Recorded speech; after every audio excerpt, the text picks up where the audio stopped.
calling out President Biden after learning his administration, the Biden administration that is, authorized the use of deadly force during the FBI's raid on Mar-a-Lago during its classified documents probe. Brooke Singman is here with all the details. Hi, Brooke. Hey, guys. Yeah, newly released court documents revealing shocking details about the FBI's August 2022 raid on Mar-a-Lago. So according to the filing, the DOJ and FBI agents plan to bring standard issue weapons, ammo, handcuffs, and medium and large sized bolt cutters. They were also instructed to wear unmarked polo or collared shirts and to, quote, keep law enforcement equipment concealed. Former President Trump says, quote, crooked Joe Biden's DOJ in their illegal and unconstitutional raid of Mar-a-Lago authorized the FBI to use deadly force. Now we know for sure that Joe Biden is a serious threat to democracy. He is mentally unfit to hold office. 25th Amendment. And Missouri Senator Eric Schmidt is pointing out the difference between how Trump's classified documents case was handled compared to President Biden's. Watch. If you ever needed any more evidence about the two tiers of justice, you compare this authorization of deadly force for the former president versus essentially the kid gloves they put on for Joe Biden, who had classified materials from his Senate days in a garage where Hunter Biden shares, who's, compromised by foreign governments, right? They treated these very differently. But the FBI says this is normal, saying, quote, the FBI followed standard protocol in this search as we do for all search warrants, which includes a standard policy statement limiting the use of deadly force. No one ordered additional steps to be taken, and there was no departure from the norm in this matter. And an FBI source is giving Fox News even more context and distancing President Biden from the situation by saying, quote, the FBI, like other law enforcement agencies, requires the team leader of any search warrant or arrest warrant to complete a standardized form known as an operations plan. Also included on the form, which also must be read by the team leader to all assisting agents, is a reminder of the FBI's deadly force policy. The president has nothing to do with and has zero input on an ops plan. This is an internal law enforcement document and a standardized form that FBI lawyers require before engaging in any enforcement operations. Former President Trump pleaded not guilty to all charges from special counsel Jack Smith's probe into classified records. The federal judge presiding over the case, that's Judge Eileen Cannon, has postponed the trial indefinitely. Guys. I personally approved the decision to seek a search warrant in this matter.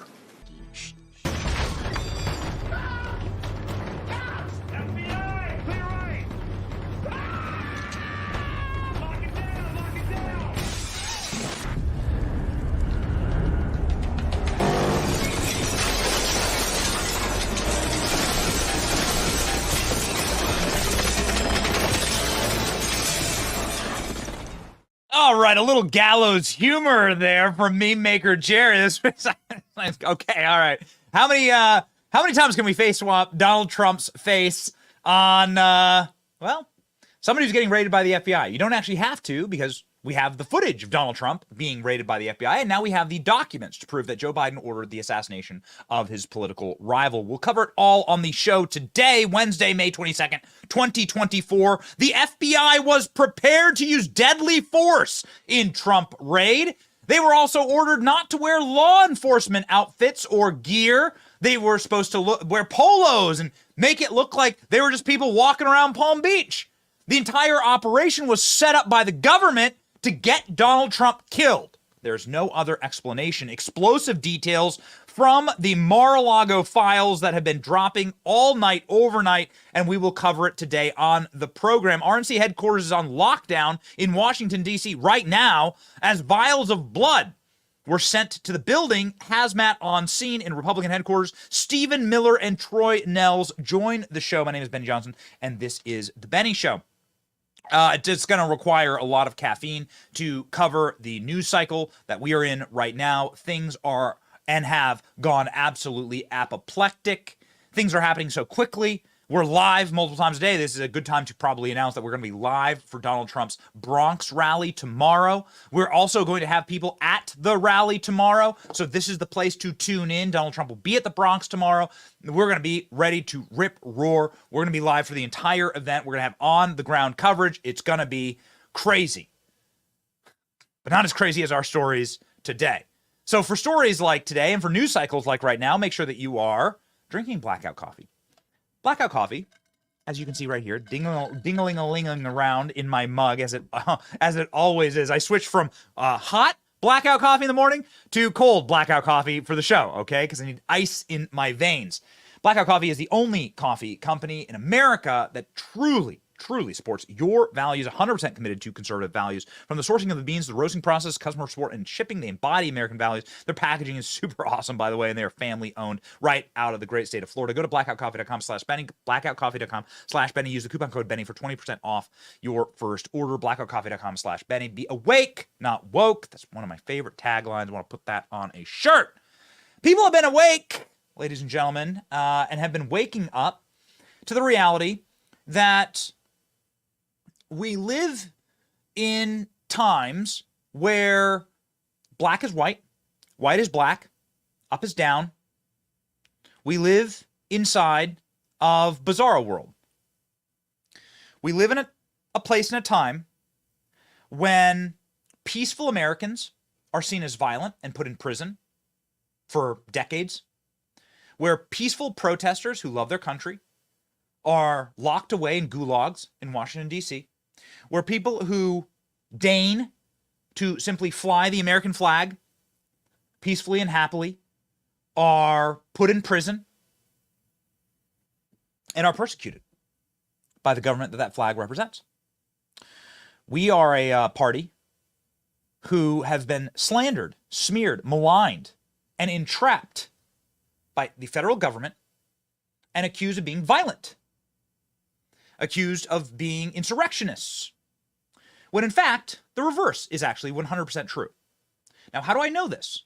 Not just because I can show you the data or all the videos of leftists calling for violence, tell you all the stories of Sarah Sanders being run out of the Red Hen in Virginia. Sarah Sanders can't even sit and eat. Republicans can't even sit and eat. But because I personally witnessed it myself. I was a young reporter in Washington, D.C. I was working in Virginia, not too far from a baseball field, where in the first months of the Trump administration, a Bernie Sanders Democrat volunteer showed up with a rifle, asked if the members practicing were Republicans, and then just proceeded to open fire and try and murder them all. And damn near almost accomplished his mission. Multiple helicopter medevacs. Do you remember that? Do you even remember the name of that man? No, you don't. Because your cucked Republican Party in Washington, D.C. decided to hold hands with Nancy Pelosi and the people who were radicalizing their base and encouraging that violence. Remember, Maxine Waters, no Republican should be allowed anywhere, anytime, right? We should surround them at all times and scream them out of society. That's what Maxine Waters says. The true insurrectionists, the true violent left, who mask off, it's been a mask off moment ever since Occupy Wall Street, obviously through, like, from the radicalization of the 1970s and the bombings of federal buildings, through the Obama years, through the first day of the Trump administration, because I was at the inauguration. I was at Trump's victory party in 2016 in Manhattan, and I was at Trump's inauguration, and I had to walk by the smoldering rubble on the streets. Oh, you don't remember that the radical left, when Donald Trump was swearing in on the Bible, even though we have the screaming leftist lib meme, and that's really funny, that they were burning Washington, D.C. to ashes, setting cars on fire, trash and rubbish bins on fire? These people are violent because young religions that are trying to gain a foothold or convert people via the sword are always violent. These people are part of a religion, and it's important to couch it in that way. They have there's a competing religion. There are competing religions, but they are part of a cult. The modern day Democrat Party are part of a cult, and they see violence as a means to an end. That is why today we can talk about the assassination of how they'd be totally okay with the assassination of Donald Trump. They ordered the assassination of Donald Trump. And they've been okay with the assassination of Donald Trump because Donald Trump stands between them and the sacrament of their religion. The woke religion's sacrament is this. It isn't anything holy. It has no piety to it. It's simply power. The woke religion worships at the altar of power and the power over you, your life, your children's lives, the ability to tell you what to do on penalty of locking you in prison or worse. This is what these people do. You could see their sacrament during COVID, the COVID lockdowns. You can't stand next to anybody. You can't go out to eat. We're going to shut down and destroy your business. You're not allowed to travel anywhere or move. We're going to lock you in your house. That's their sacrament. That's what these people are. These people are, it's demonic. It's against human nature. And it's their religion. And it actually makes a ton of sense. The kneeling, the fealty, the tomes, the screaming, the rites. It all makes sense if you couch it in terms of they're part of a cult and they're part of a religion. And they see murder and violence and burning down your city as just as a means to an end. And you know what? They'll do it. I witnessed all this violence in Washington, D.C. when I was a young reporter there and throughout the Trump years. I don't know, young, but I was in my 20s, early 30s. And I watched the violence on Trump's inauguration. I watched the violence as Republicans were shot to pieces by Democrats on baseball fields. I watched the violence continue. Madonna saying she wants to blow up the White House. Maxine Waters saying that you should chase Republicans out any time, anywhere. Let's fast forward because there's too many instances to name. Fast forward to May the 20th, 2020, when Antifa stormed the White House. Antifa and BLM stormed the White House with the express intent of murdering Donald Trump. And who was the bad guy in all that? Donald Trump. Because he secured the White House. They burned down buildings at the White House. They burned down St. John's Church. And they said to me, because I was there that day with a camera, they said to me, the goal was to kill Trump. That was their goal. They stormed the White House fences. I think we even have footage of that from CNN, which is shocking that CNN didn't even broadcast this.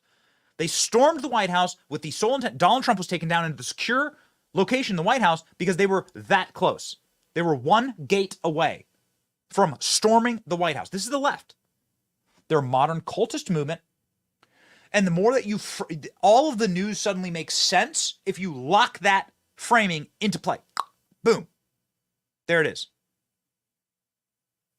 There's the framing. Oh, there you go. Okay. James T. Hodgkinson. Thank you, Alex, for this article. This is the man who shot up the baseball field. The reason why this guy sort of sits really in a very primal sense in my mind is because I was the only reporter that went through the guy's Facebook page. I went through his entire Facebook page and I saw all of these MSNBC articles. I'm the only guy, before they were able to delete it all, right? Mass delete it. I found the guy's page and I found all these articles about Rachel Maddow, Nancy Pelosi, Barack Obama, Joe Biden. This guy was totally and completely radicalized by the left. And then what happened? Was there any reckoning? Did any Republican say, wow, we should defend Republican voters. We should defend conservatives from this cult, from this violent terrorist organization, the Democrat Party. Should we defend them? Nope. No Republican did anything. Paul Ryan, limp-wristed simp Paul Ryan, held hands with Nancy Pelosi and saying kumbaya. Instead of using this moment where a Democrat tried to target and murder Republicans to extract political pain from them. Because the goal should be, you radicalize this guy, we're going to now make his name famous, and we're going to extract pain from you because you were okay with the murder of Republicans. That's what should happen. But nobody does that. Nobody defends us. So it's the job of this show. That's why we keep bringing up James T. Hodgkinson. Maybe we should just say the name every single day. That's what this guy is. This is the left-wing terrorist. At the first couple months of the Trump administration. And it carried through because Republicans didn't take a stand, because Republicans didn't make that name famous and didn't have any balls to do anything about it, didn't extract pain so that they would lose Senate seats and lose congressional seats because of their murderous terrorists. Because we didn't do that, the violence continues. And it continues to this day. And now we're finding out today, ladies and gentlemen, one, the RNC is on lockdown right now because vials of blood. There's no updates to this, at least I don't think, ALX. Vials of blood were sent to the RNC. There's no updates to it. Okay. So the RNC is on lockdown because vials of blood were sent. And Donald Trump, now we know that the FBI, at the order of Merrick Garland, which is at the order of Joe Biden, ordered the assassination of Donald Trump. Now, this shouldn't come as a shock to you. Here's the footage from CNN of the Mongoloid orcs standing in front of the White House on May the 20th, 2020, trying to kill President Trump. They said this is Secret Service. There were hundreds of Secret Service agents injured in this. There were hundreds of cops that were injured in this. They had to deploy special forces to protect the president. They had to take the president down into the catacombs of the White House, into the secure facilities at the White House. Look at these protesters. These are the White House gates that they're fighting over. The White House gates they're fighting over. Does this look like an insurrection to you? Does this look like an insurrection to you? Yeah. Is this worse than anything that happened on January 6th? Yes. Did these people burn down buildings at the White House? Yes. Did they set churches on fire? Yes. You ever heard another thing about it? No, because they're part of the religion. Because this is a sacrament of the religion. Violence is totally acceptable. It's a convert by the sword religion. Violence is totally and completely acceptable. And so it shouldn't surprise you, ladies and gentlemen, the revelations of yesterday, as horrifying as they are. The FBI was prepared to use deadly force in Trump raid. Explosive new details in Mar-a-Lago classified documents probe are revealed, including where more documents were found. Ladies and gentlemen, Joe Biden ordered the assassination of his political rival. Here we go.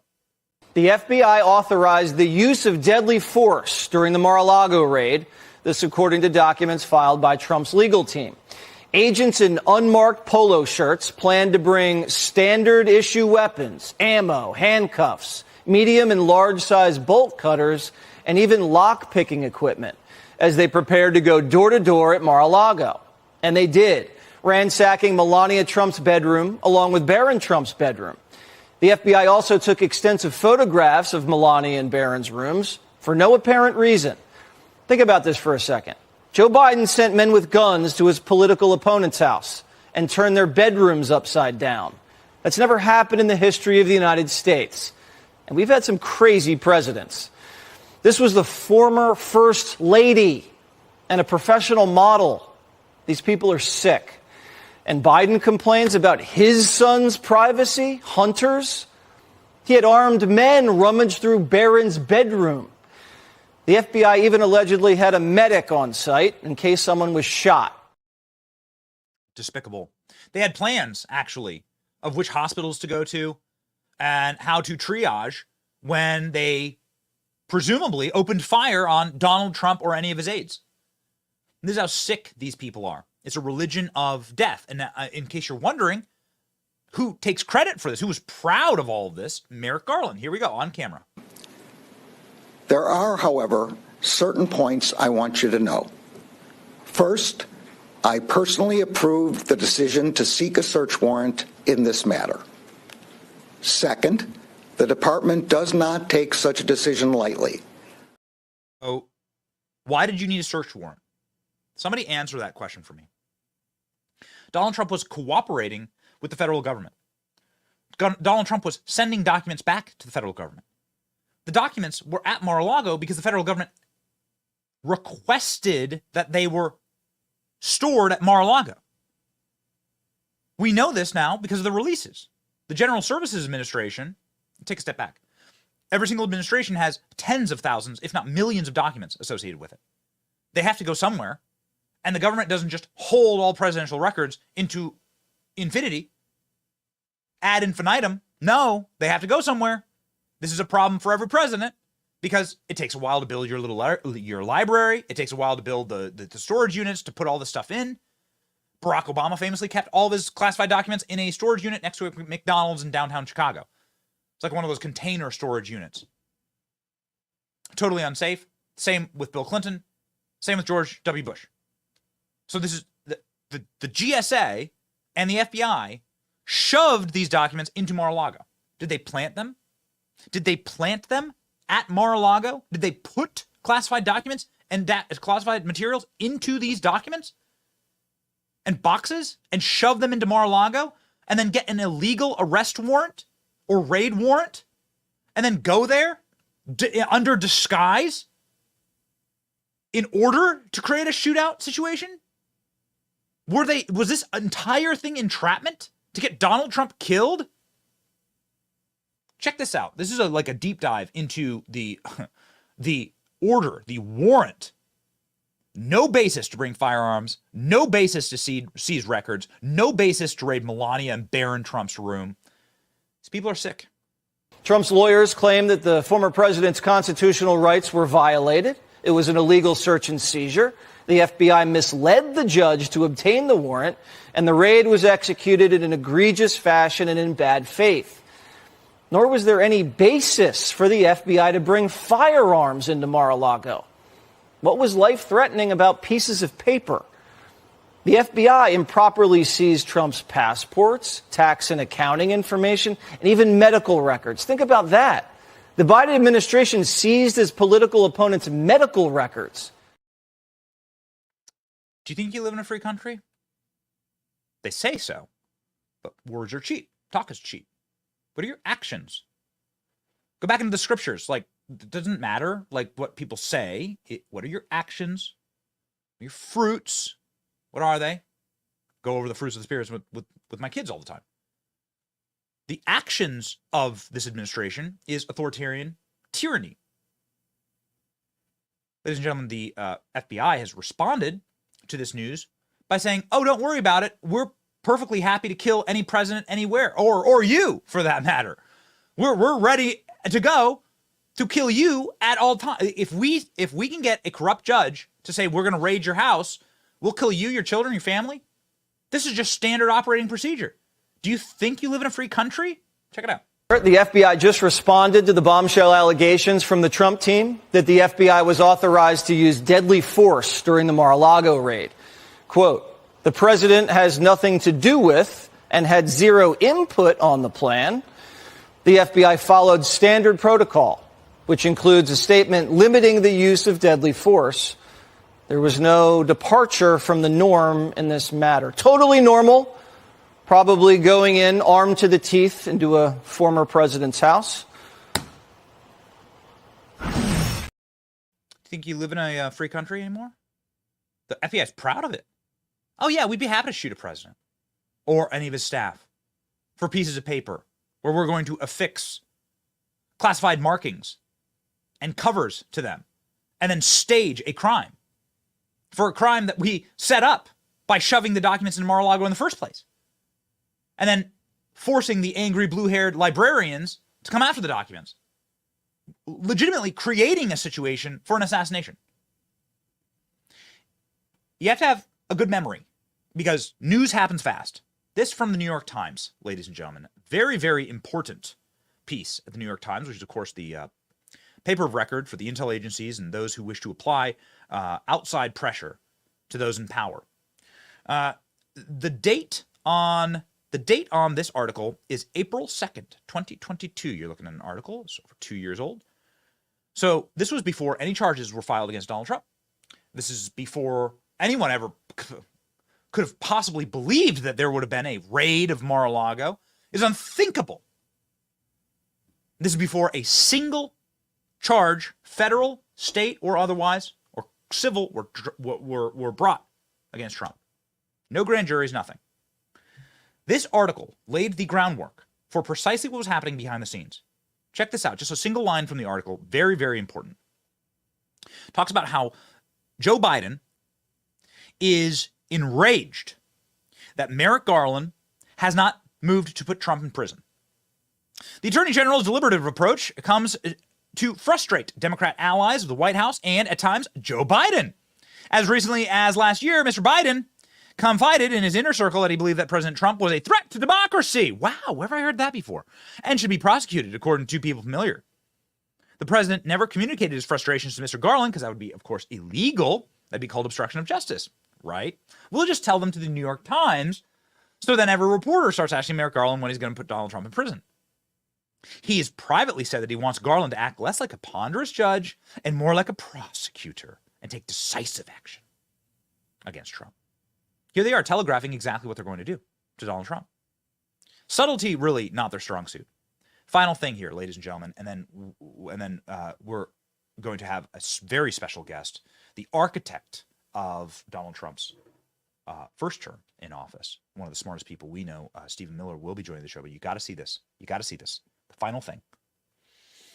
Joe Biden, again, subtlety not their strong suit. Subtlety is never evil's strong suit, right? Joe Biden was asked in the same year, 2022, when Donald Trump had announced for president, Trump returning in a comeback and winning all the swing states and doing as well as he's doing right now, it was unthinkable, right? It was unthinkable. Joe Biden was asked, hey, what are you going to do to stop Donald Trump from getting back into the White House? And Joe Biden's answer here is as blatant as that New York Times article, telegraphing what they're about to do.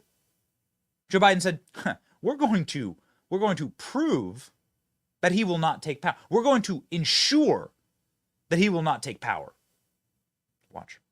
That G7 conversation was tied to your predecessor, who is about to launch another campaign. So how do you reassure them, if that is the reason for their questioning, that the former president will not return, or that his political movement, which is still very strong, will not once again take power in the United States? Well, we just have to demonstrate that he will not take power by, if he does run, making sure he, under legitimate efforts of our Constitution, does not become the next president again. We're going to demonstrate that he will not take power. He will not become president again. Is this the way that free people speak? Do you live in a free country? Is this the way that presidents speak in a free country? Residents of the White House? This is not how law enforcement acts in a free country. These are not the words of duly elected presidents. These are the words of tyrants, bloodthirsty ones at that. He won't take power. We're going to demonstrate through force that he won't take power. Think you live in a free country? There's one man who is responsible for all the things that you liked in Trump term 1.0. And this is probably being too reductionist, but I gotta tell you, I'm just a massive Stephen Miller fan. Stephen Miller is the brain behind every policy you liked out of Trump 1.0. He won't say it himself. He'll never admit it, but I know it to be true. I know too much.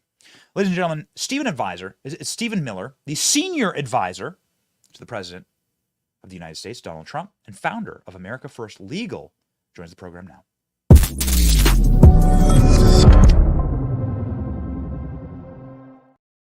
So are political assassinations now the norm in the United States of America, Stephen? Well, they could certainly become the norm if we don't take action to reclaim our democracy from fascism, tyranny, and authoritarianism. Let me just say that working for President Trump during his first term in office was the greatest and most humbling experience of my life.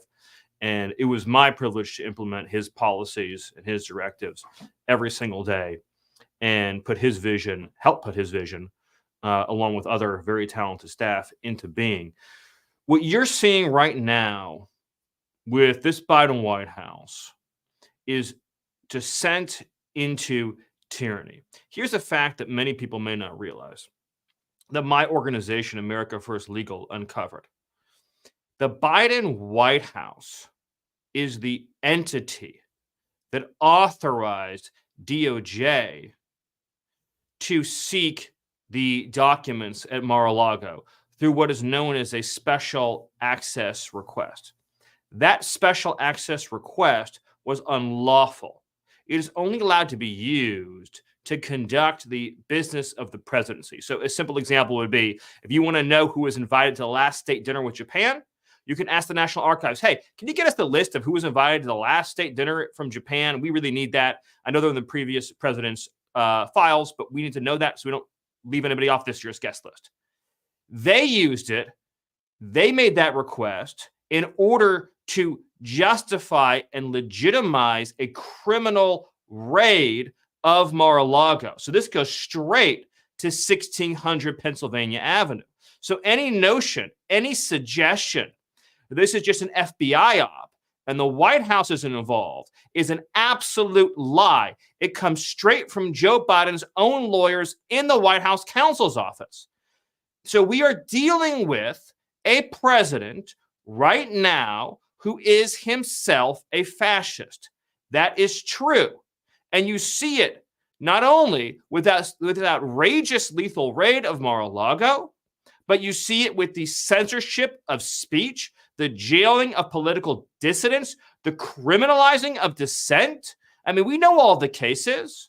A meme can get you put in jail today by Biden's Justice Department. We've seen the sentences handed down to pro-life activists that are longer jail terms than you get in this country for violent assault, longer jail terms than you get in this country for robbery and home invasion.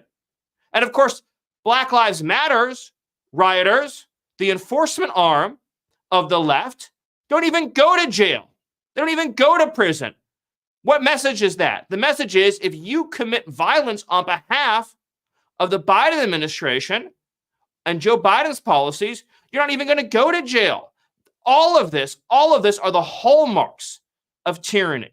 And if you don't think it can happen here, it's happening here. It's happening here right now. Donald Trump is on trial fighting for his freedom and his life and our freedom with it in 4 criminal cases, all of which you can tie directly back to Biden's DOJ. All of them, in every single case. So it begs the question, because you were presumably at the White House at this time. We have this clip that we'd like to bring back up. You never see this played again. You just mentioned BLM. Here are BLM and Antifa far-left protesters attacking the building that you were working in at the time, fighting and or assaulting federal officers, assaulting Secret Service agents. The special forces had to be called in. We were just researching this morning. Special forces had to be called in to secure the White House. Donald Trump was taken down to a secure location. I'm not sure if you were or not, but I know for a fact that you were working at the White House during this assault on the building where the stated intended goal was to murder the President of the United States. They burned White House buildings to the ground. They torched a church. And the goal of the left here was to kill you. I'm sorry to put it in those terms, Stephen. I really like you as a person, but that's what they said on camera. They weren't shy about it. And they harmed hundreds of Secret Service agents in the process. A single gate, actually, is what separated them from you. Can you comment on that? Yeah, so I was indeed there at the time. I remember that well. I remember the entire period of BLM violence quite well, when it was just dangerous just to drive home from work. But you had BLM rioters and agitators roaming the streets, blocking traffic, menacing violence, breaking store windows. But specifically with respect to that incident, and I talked to many Secret Service agents afterwards.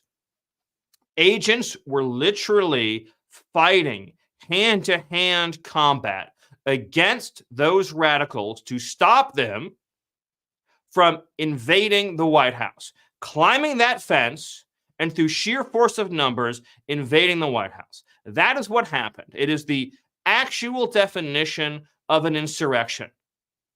Where are the prosecutions? Where is the national narrative about the BLM insurrection outside the White House? Where are the discussions of how democracy barely survived that day?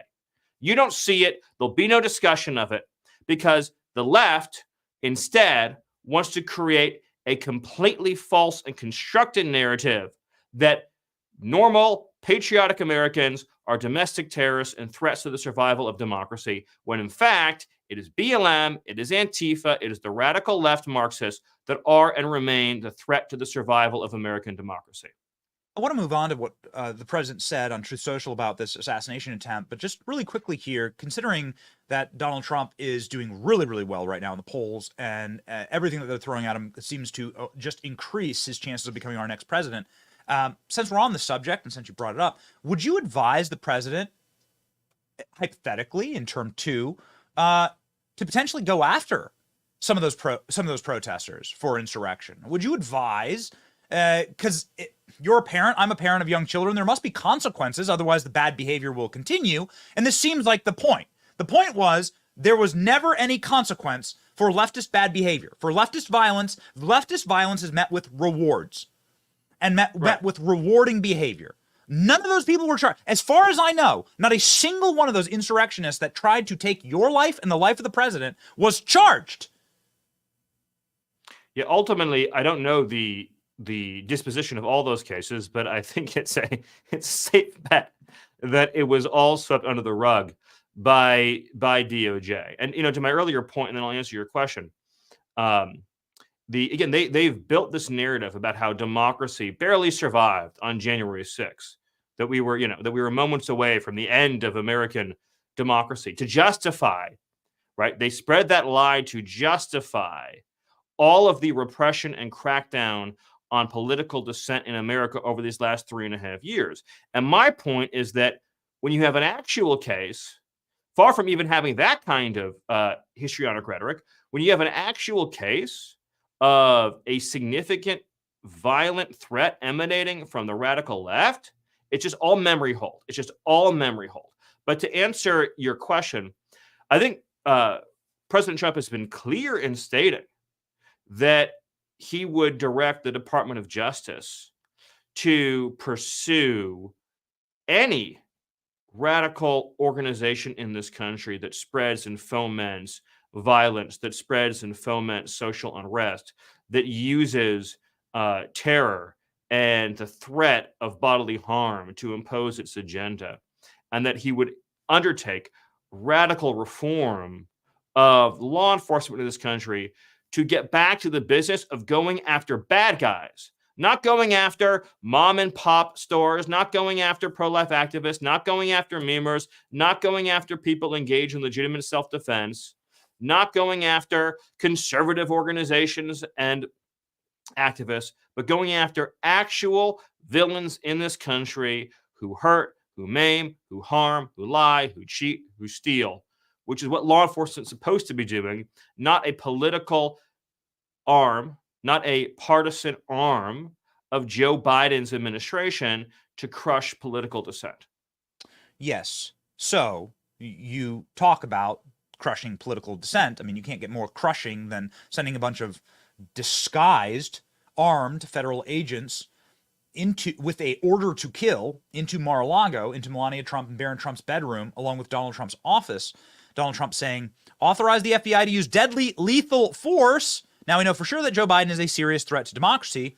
He's mentally unfit to hold office. 25th Amendment, your old boss here, effectively saying that there was an assassination. There's an assassination order.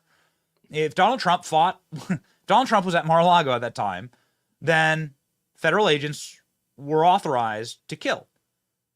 It's impossible to underscore how mad this all is. In other words, how mad DOJ's order is, how mad Garland's order is, how mad the White House's involvement is, and what a threat, as Donald Trump says it is, to American democracy. This was a paperwork dispute. A paperwork dispute. A president has the absolute right to take with him whatever paper he wants when he leaves the White House. As a legal matter, as a constitutional matter. We've written extensively about this in America First Legal. We've released a white paper on it. I don't have time to get into it all now. Just take my word for it when I say to you, constitutionally, the commander-in-chief can decide when he leaves office what are his personal records or not, full stop. But if the National Archives wants to complain about that and wants to say, oh, this is our record, this is not your record, this is your record, this is our record, they want to complain about it. That is a boring, dull, purely administrative process where people meet and they discuss and they compare notes and they have conversations. That is all it is. That is all it ever could be. It could never legitimately ever be a criminal dispute. Ever. Could never be. The Biden White House and the Biden DOJ not only criminalizes a paperwork disagreement, but to the point of this conversation, authorizes the use of deadly force in the context of settling that paperwork dispute. This is unheard of. And I don't want to hear any BS about how, well, the FBI all the time in conducting various raids has a section of their deadly force. Yeah, if you're going into the house of the Sinaloa cartel and you have 50 gangbangers all armed to the teeth, probably some even have grenades, and they're going to basically shoot anybody who walks through the door, and these are the most merciless mercenaries in the whole world, yeah, it would make sense that there would be a section on using lethal force. You're going to collect a manila envelope from Mar-a-Lago, and you're going to have a section in there on deadly force? Are you out of your mother-loving minds? Don't try to normalize this. Don't try to legitimize it, right? Don't gaslight us. This isn't normal. This isn't okay. This isn't right or left either. This isn't right or left. I don't care if you're right, left, or center. We need to get back to having freedom in this country again, to having liberty in this country again, to having democracy in this country again. We don't want spy agencies running our lives. We don't want censors running our lives. We don't want to have DOJ bureaucrats running our lives. We want a government that goes after bad guys and leaves the good guys alone to live their lives and raise their families. This isn't right or left. This is about having a normal, free, healthy society, or basically having the mindset of these radical left crazies that you see on our college campuses, that you see in the White House, that you see in DOJ, trying to make all of us live under their thumb. And nobody wants that. Nobody who is honest and ethical should want that or would want that. It's such an important point to couch this in religious terms. It's a cult. It's a cult that worships violence and power. And they're okay with violence as long as it gets them power. The ends do justify the means. And that's been proven again and again. And if you are committing violence on their behalf, whether you're the FBI or whether you're a BLM Antifa college dropout, then then it doesn't matter. You get rewarded actually for that. And that system needs to end because it's going to end in civil war or worse. You can't run a society like that. I suppose, so now identifying the problem, let's identify the solution. Again, I can talk you up. You don't need to talk you up. You're just such a brilliant mind inside of the Trump administration, term one. Prayers up that you will be serving in Trump administration term two. You're very kind. Stephen, how do you get rid of this? How do you carve this cancer and this rot out of the very core of the federal government where it seems it has taken root? Well, the short answer to that question is the good guys need to be as tough as the bad guys. That's the simplest way I could put it. If you want to have a country that is safe and serene and stable, where the blocks that our children play on are filled with happy families, not drug dealers and gang members and MS-13 killers, where people learn to love America in their schools, not hate it and hate each other, where law enforcement uses all of its considerable power to try to arrest cartels and robbers and murderers and not pro-life activists and peaceful Americans. If you want to be able to say what you think online and question government authority and express your own views and question the medical establishment and just live a free, happy life, then you're going to have people represent you who are dogged and determined in going after the forces tearing this country apart. But unlike them, we will use legitimate means to do so. We will never, ever, ever be like the other side, who, like BLM and Antifa, who resort to the lowest levels of violence, who debase themselves and who debase their families and their country with their conduct. We are going to pursue peace and harmony and stability through lawful and legitimate means. And that begins with everybody watching today getting involved in the civic processes of your community and your city and your society at every level to say, I want a future for my children that is peaceful and just. I will not let this country descend into sectarianism and balkanization and all the kinds of horrors that you mentioned, Benny, where everybody is fighting everybody. We need to be a country again in which people settle their disputes through proper debate, through freedom of speech, freedom of assembly, freedom of religion, not through the raw power of the state and not through the raw violence of the left shock troops. Yes. I mean, we're descending into a zero trust society. It didn't used to be this way. I was born in the 80s. We used to have a very high trust society. And I've seen that you don't want to live in a zero trust society. Zero trust societies are collapsed societies. Where you don't recognize or even speak the same language as the person on the street next to you. That's a bad society. You don't want to raise children there. And high trust societies, there's more to life than just your job. That's an important part of your life. It's not your whole life or anything close to it. You want to live in a place where people feel secure and happy. They can trust each other. Your neighbors are your friends. The storekeeper is someone that you would trust to, you could hand them your wallet and come back in 30 minutes and they would still be there, right? Where if you see somebody in line at the store and you say, hey, can you hold my spot for me? I have to go outside and put money in the meter. They hold your spot for you. All these little things, right? But they add up at every level of society to make it a happy and wonderful place to live. But if you let, as the left does, right, if you let somebody come in and just ransack a store, if you let somebody just slash your tires and get away with it, if you let somebody try to burn down a police station and get away with it, then you become a low-trust society where you have to have eagle eyes. You have to be looking every direction, everywhere you go. Is this place safe? Is this place secure? Nobody wants to live that way. But that's what happens when you invite anarchy. And that's the left's current agenda, anarchy. And again, nobody who is sane, who is thoughtful, who is well-adjusted, wants to live in a society where you have anarchy at the bottom and you have repression at the top. Yes. So much of that is obviously not knowing who is in our society, not knowing where they came from or who they are. Obviously, thousands of people, as we've covered on this program many times, on the terrorist watch list have poured into the nation and are doing so at numbers that we've never seen before. These are people on the terrorist watch list. These are people from special countries of interest, happening every single day by the tens of thousands. So how do we fix it? You were the architect of Donald Trump's border policies in term one. How do you hit the ground running? Well, I mean, President Trump has stated very clearly, very repeatedly, very emphatically that we need to have a massive, large-scale deportation and removal effort. And clearly that's true. There's some areas in life where there are a lot of nuance. We can debate, for example, the finer points of architecture. There are areas in life where there is not nuance, where things are very simple and very clear. And in fact, you have to avoid the trap of falling into never-ending nuance. This is very clear. Joe Biden has brought, depending on how you look at it, something like 15 million uninvited illegal foreign nationals into this country. They weren't here as recently as 2020. They weren't here. Now they are. Simple choice. Do they stay or do they go? That's it. The answer has to be, can only be, they go. Because if they don't, then you are submitting as a civilization to lawlessness. You cannot have migration without consent.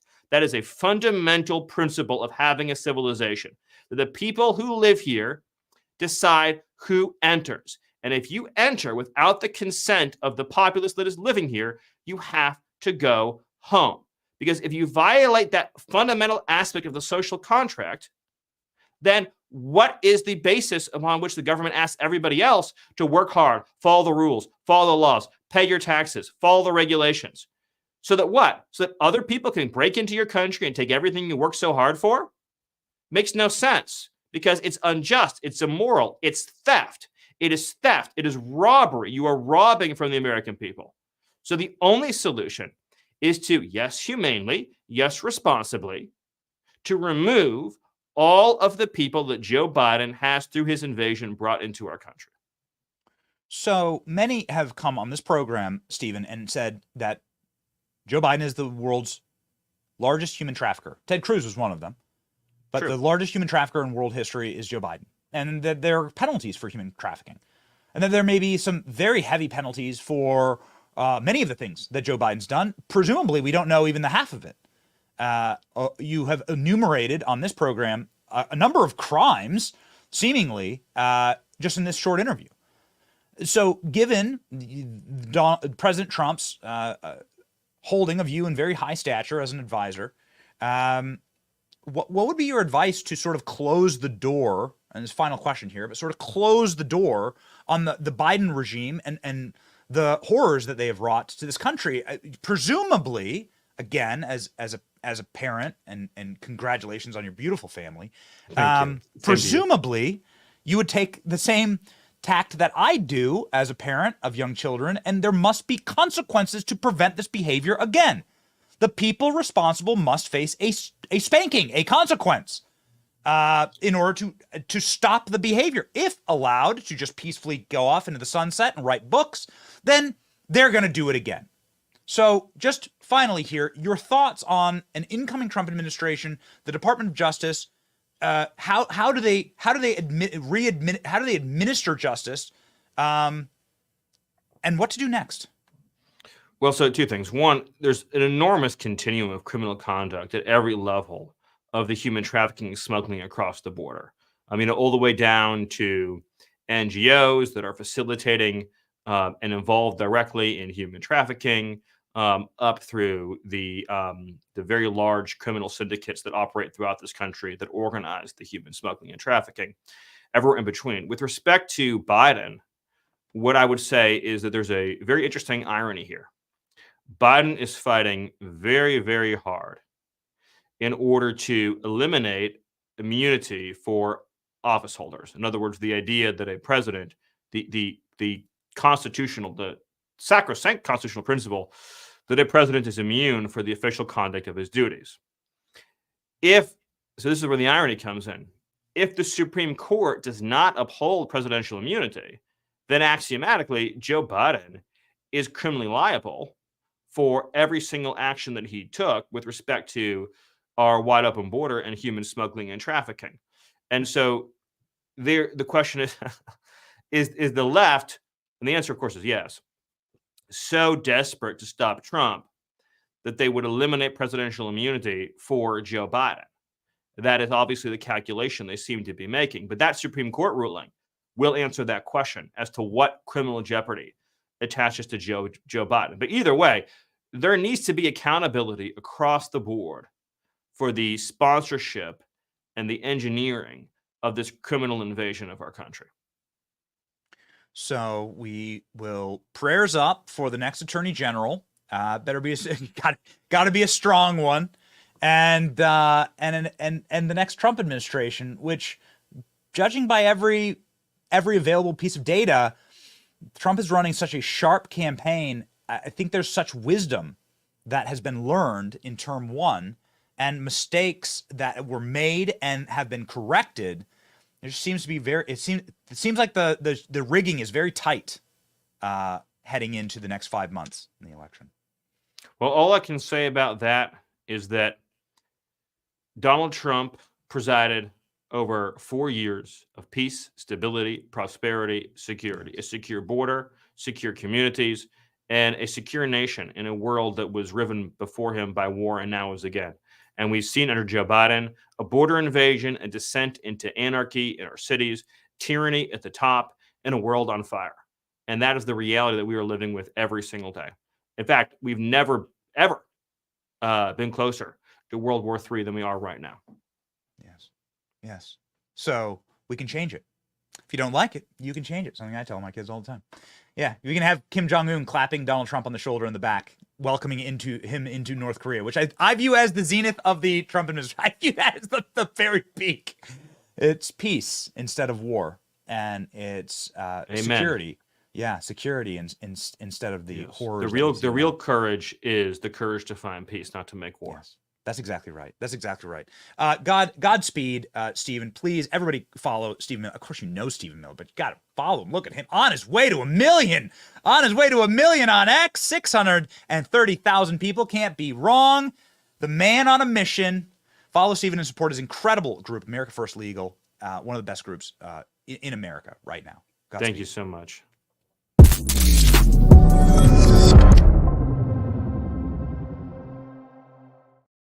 Ladies and gentlemen, it is always such an honor on this program to speak with people who are far more intelligent than me and who have so much more insight than I do. I do my very best to just sit back and obviously listen along with you to the wisdom of those individuals. Ladies and gentlemen, I do have to tell you right now that we have somebody who not only is wise, but is also incredibly fashionable for the program.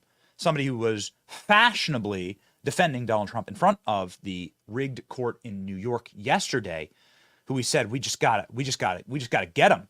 I don't know if he has on the same tie. I don't know. We broke it out. We talked about the incredible Troy Nels of Texas. I don't know if he has on the same tie. But ladies and gentlemen, he'll join this program now, and we'll all find out together.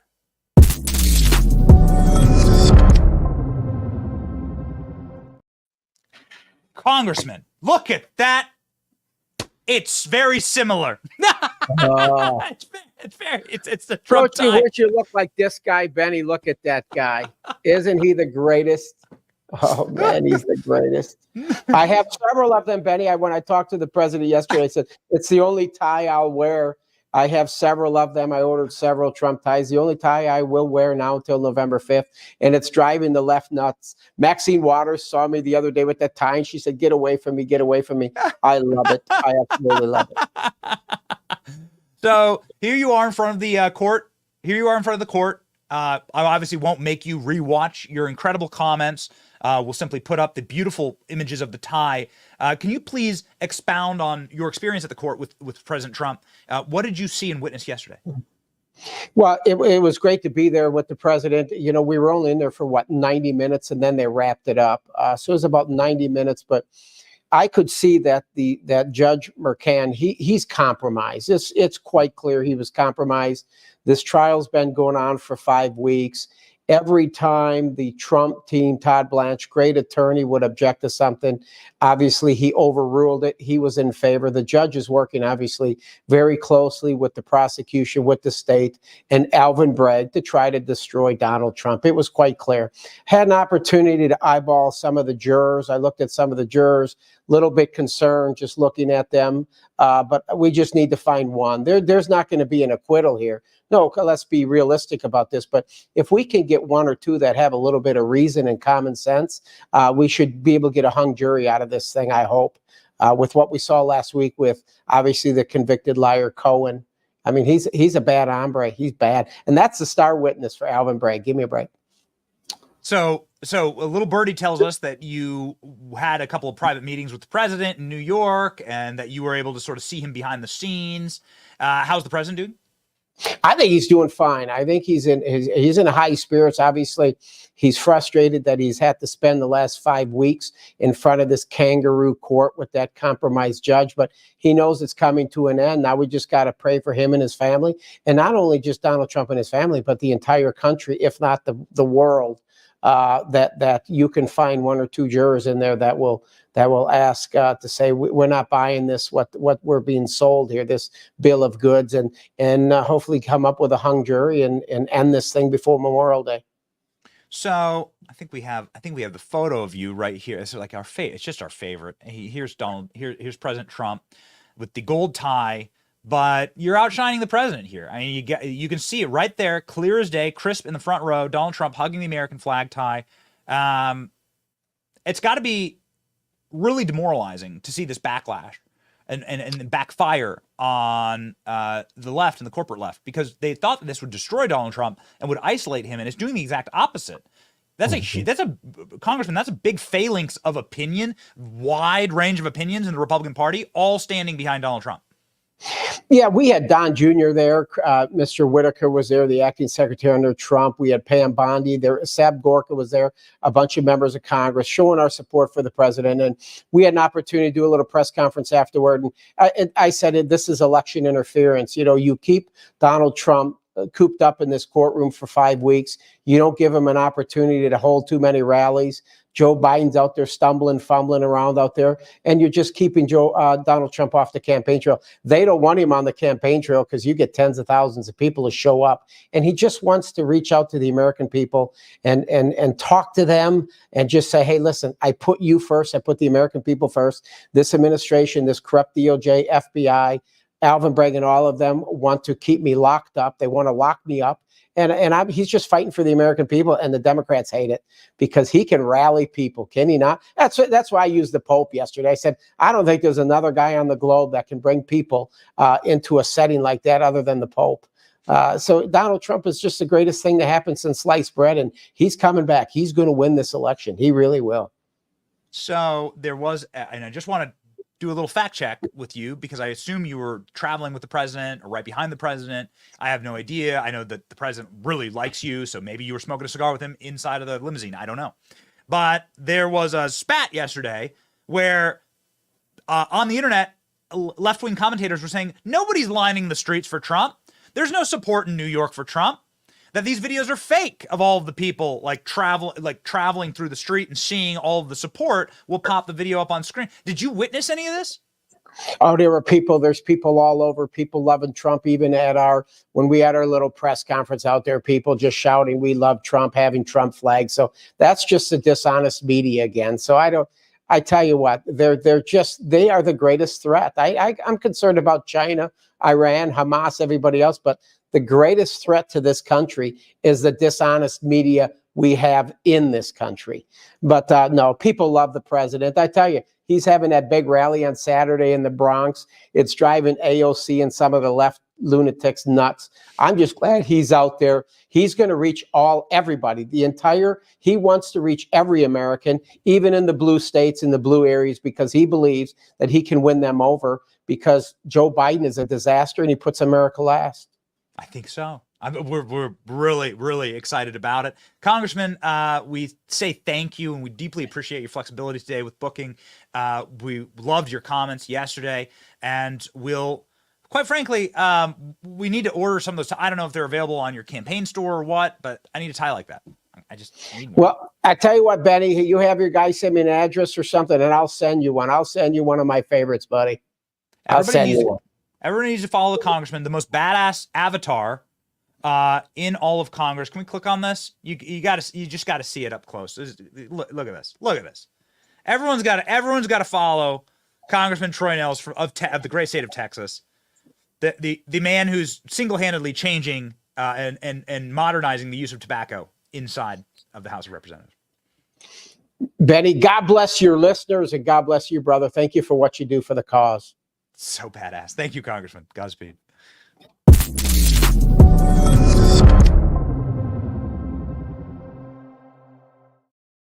So, all right, we've been chatting about Donald Trump.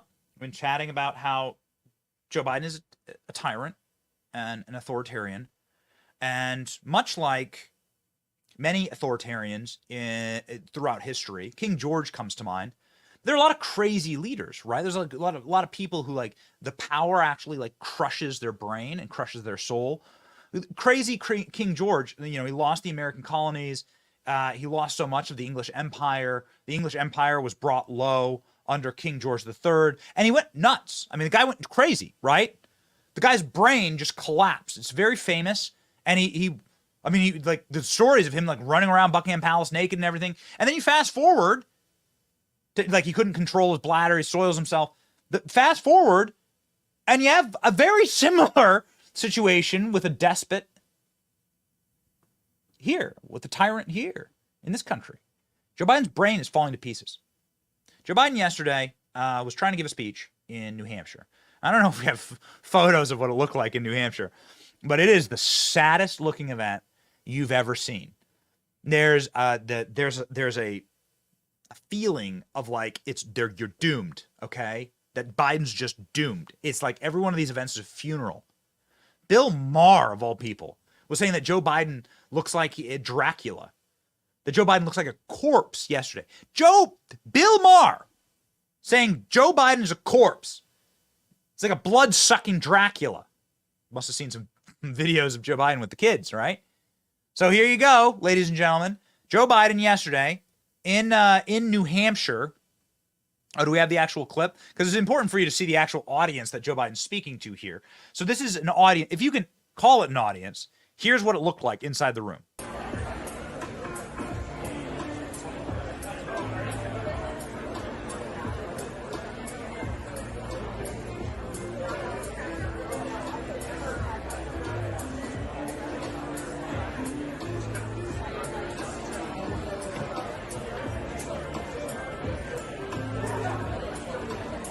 This is 30 minutes before the President of the United States is supposed to be in this room. Feel the excitement?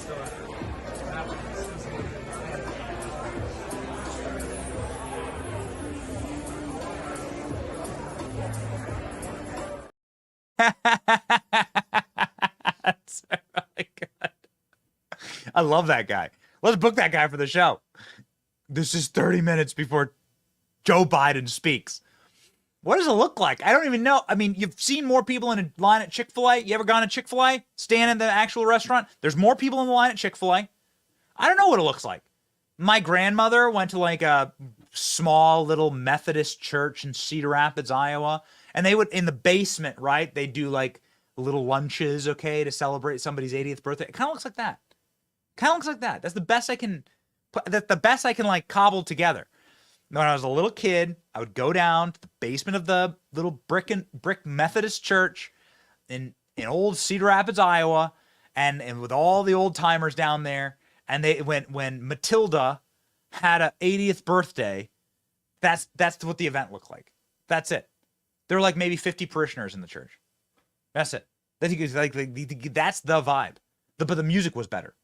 The music was definitely better. The music, even though that they had playing there, was far better than what Joe Biden said when he was on stage.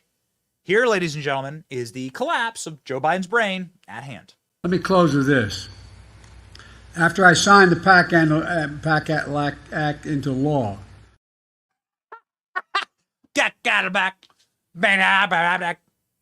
After I said it, after cactus. I gotta work on my Biden. I only got 5 more months to use this thing. Okay. Come on. What is this? America. Folks. After I backed a Cadillac. Back a Cadillac right into the corn pop.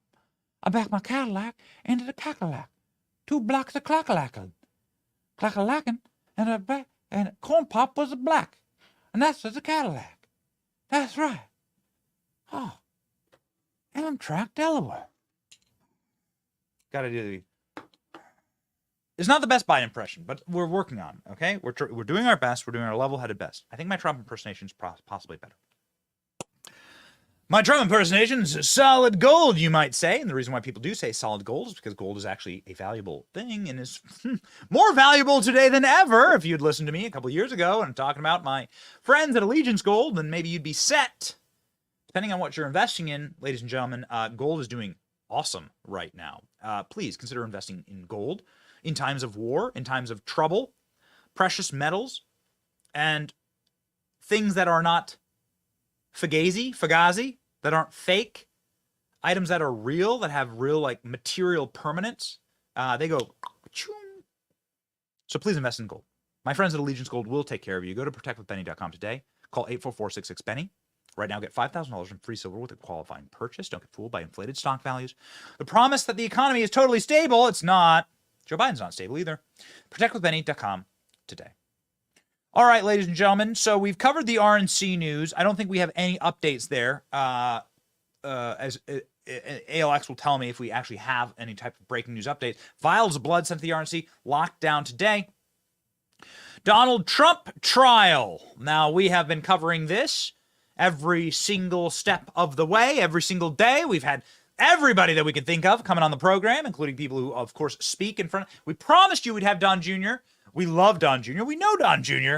And we know how to get Don Jr. on the show. Don Jr. not available. Not available. He is traveling right now. So we have a promise that when Don Jr. is done from his private travels, that he will be coming right on the show. So there it is, ladies and gentlemen. We tried.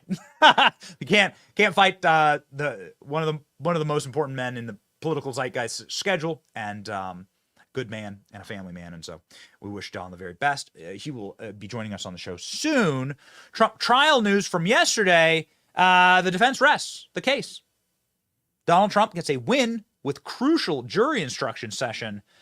All good news for Donald Trump. Ladies and gentlemen, here at the top line news. Let's go. Juan Merchan didn't provide a ruling or a timeline of a ruling about Trump's request to dismiss the case. Instead, today, after testimony from Bob Costello, lawyers on both sides debated about the instructions that will be given to the jury after closing arguments and before deliberations begin, when they will decide if Trump is guilty or not. Here's Trump leaving court tonight. This is such an embarrassment of a showing of prosecution that I imagine the judge wouldn't grant the motion to dismiss the case. You can't imagine it. There has been no evidence. There's no evidence. Brett, during today's afternoon session, Trump's team asked Judge Merchan to explain to the jury that so-called hush money payments are not illegal. Merchan said it came up several times at trial, and another instruction would go too far. Merchan actually sided with Trump's lawyers, though, about a key matter of the instruction. Prosecutors, of course, argue that Trump falsified business records to illegally influence the 2016 election, but the jury instructions will read, quote, if the payment would have been made even in absence of candidacy, payment should not be treated as contribution. So if the jury thinks Trump was motivated by his brand or his family, the bookkeeping charges could not be elevated to felonies. So whole thing's collapsing. I think the judge knows it's collapsing. The judge doesn't like the pressure. The judge is breaking under the pressure and starting to lose his mind here. Bob Costello is, of course, the attorney for Michael Cohen, the liar. Bob Costello has all the receipts, and he broke Judge Merchan, who ended in a screaming, raging tirade. Bob Costello detailing it here. And he basically debunks the whole damn fake news narrative and the fake prosecutors and their theory, their bogus theory, blows everything that Michael Cohen has alleged out of the water. Let's go through it. He knows for a fact he was told by Michael Cohen that Michael Cohen said he paid Stormy without Trump's knowledge. Michael Cohen was suicidal after the FBI raided his home and office. Michael Cohen swore that he had nothing on Trump. Now, the suicidal part is important because, you know, they raided his home and office, the FBI. Can you believe that? The president's lawyer. He would do anything, he said, to not go to jail or reduce his prison time. I love Greg Kelly. He's just great. I like the cut of his jib. He's a great guy, nice guy. And we had a show at Newsmax for like 3 years, and we decided that it was time to go build, right? Obviously this audience. And so we're really, really proud of that. I'm really happy with that decision, but we love Newsmax. And I have a warm place in my heart for hosts like Greg Kelly. He's a great, great dude. Greg Jarrett over on Fox News is one of our sort of favorite firebrands and flamethrowers on Fox, sort of summarizing the entire case, which will be decided presumably next week, right? Like ALX, am I wrong on the timeline there? It's going to be decided next week. You'd have to assume, right? Given the fact that the defense rested their case. Greg Jarrett summarizing the whole thing. Cherry on top here. Difficult to know what the outcome is, but I do think that former President Trump has a valid argument when he says this is a corrupt trial and a crooked judge. You know, it's true that Costello shredded Cohen's credibility, exposed him for lying to the jury, and that's when Judge Merchan stepped into the rescue for the prosecution, sustaining their meritless objections, scolding Costello as the professor described. It is a transparently rigged case engineered to convict. Merchan allowed both Cohen and Stormy Daniels unfettered discretion and latitude to trash Trump with endless narrative, sordid details. But suddenly, when the defense calls Costello, the judge shuts him down faster than a New York minute. Almost nothing in this case, Sean, can be described as remotely fair. It is an Orwellian show trial with a preordained outcome. There is no presumption of innocence here, only the expectation of guilt. And Pam's right. There are two prosecutors here, Alvin Bragg and his team of partisans, and the judge who has taken off his robe, stepped off the bench, and is now actively participating at the prosecution table to engineer a guilty verdict in this case, notwithstanding no evidence, credible evidence of guilt. What a piece of garbage. What a sad, rigged system that we live inside. Stephen Miller, from Stephen Miller's words to God's ears, please, please restore justice and sanity in this country. We can all do it together, and we can make the libs cry. Make them cry. We have a couple of crying libs, ladies and gentlemen, to play. We have a clip of James Comey crying. We have a clip of AOC crying. They're so good. Get out your salt shakers. We're going to do Salt That Libs for James Comey and for AOC.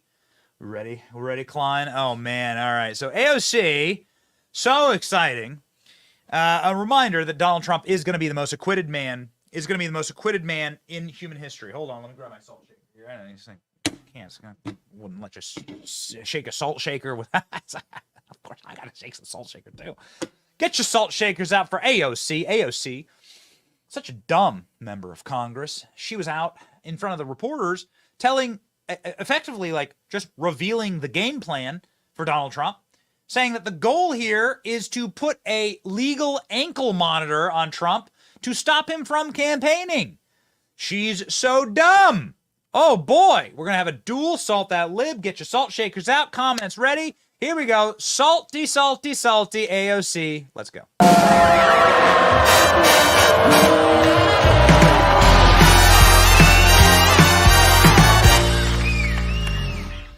And by the way, he's doing it in the South Bronx not to make a point, but because he's got court. And the man practically has the legal version of an ankle bracelet around him, and he can't leave the 5 boroughs because he always has to be in court. And so it is truly an embarrassment to him.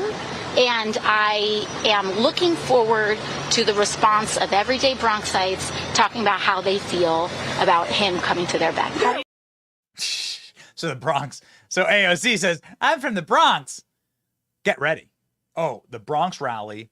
Tomorrow, I think it was incorrectly stated by Troy Nels, but let me just confirm that with executive producer ALX. Incorrectly stated by Troy Nels. Troy Nels says it's going to be on Saturday. That is not true. It's an honest mistake. It's going to be tomorrow on Thursday. I want to ensure that we got this right. And of course, we will be live for the entire thing. Ladies and gentlemen, we will have reporters on the ground. We'll have correspondents at the rally, and we'll be live here from the studio, and we'll take it all live, and we'll be able to bring you a lot of color and a lot of flair, and hopefully make AOC just cry and sob, and she's so scared, and she just admitted the whole plot. The plot was to put a legal ankle monitor on Donald Trump and to stop him from campaigning. Now Donald Trump's going to piss in her punch bowl, as it were. Donald Trump's going to do a campaign inside of her backyard. Speaking of somebody who's pissed, James Comey, who was fired by Donald Trump when Donald Trump realized that he was a dirty, rotten rat. James Comey crying now on TV, once again trying to sell a stupid book, saying that if Donald Trump gets elected, guess what, ladies and gentlemen? We may start locking up our political enemies. We may even do deadly raids on their homes and sort through their supermodel wife's unmentionables. Could you imagine? Could you imagine? Here's James Comey. Salt this lib.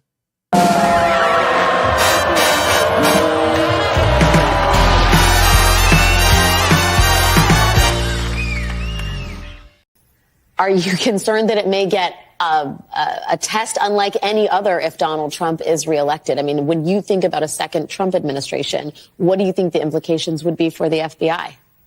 Oh, serious for the Justice Department and the FBI, because Trump is coming for those institutions.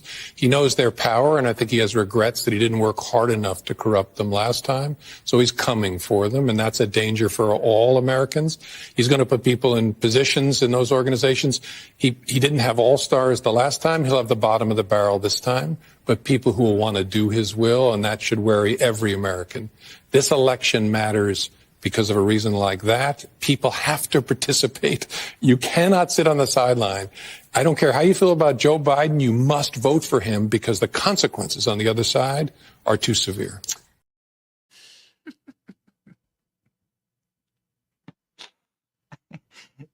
Do we have that simpy photo of like James Comey wearing a Joe Biden t-shirt? Don't we have a photo of James Comey door knocking? What an embarrassment, this guy. What a humiliation. He's like now forced to go wander around the leafy suburbs of Clarendon, McLean, Virginia. Oh, hi, it's James Comey. Please vote for me and Joe Biden. I promise never to write another dossier about how Russia is taking control. Oh, please. Oh, hi. You want to know what? So you go into the DSM-5, and you look up oh man, what does low testosterone look like? Hold on, what's low T? I'm a man, and I got a problem. I'm feeling kind of down in the dumps. Maybe I have low T. Now let me go look up in the textbook. What does that mean? What does low testosterone mean? And you see that image. That's the photo. That's the photo that's sitting there. It just says low testosterone. It says severely low male hormone testosterone, and that's the image that pops up. No explanation, just that photo. If you look like this, then you may need to see your doctor. You may need to see your doctor. You may have no balls. If you look like this, you may indeed be somebody who is suffering severely from sodium deficiency because you've cried all your tears. You've cried all your salty tears into your coffee mug. Also, no hate out there, but like, come on, man. How much milk's he putting in that coffee? Like, seriously, look at the color of that thing. That's not, again, low T. Look at that. That's milk and sugar and a little, oh no. It's the criticism stands, actually. The criticism stands. Look at this guy. It actually does look like a barista. You go in, and you order. This is exactly what your barista looks like. And you get your pumpkin spice latte. Excuse me, would you like to donate $1 to Planned Parenthood? Yeah, this is exactly. Even look at these people. How humiliating! How degrading! How humiliating! That guy ran the FBI. That guy was in charge of the agency that would go and is now bragging about how excited they are that it's just common practice to go murder Americans. Common practice. Go murder presidents and assassinate Americans. This guy, that guy had that kind of power in a private jet funded by us. That guy, this guy. Yeah. Kind of really explains the feline.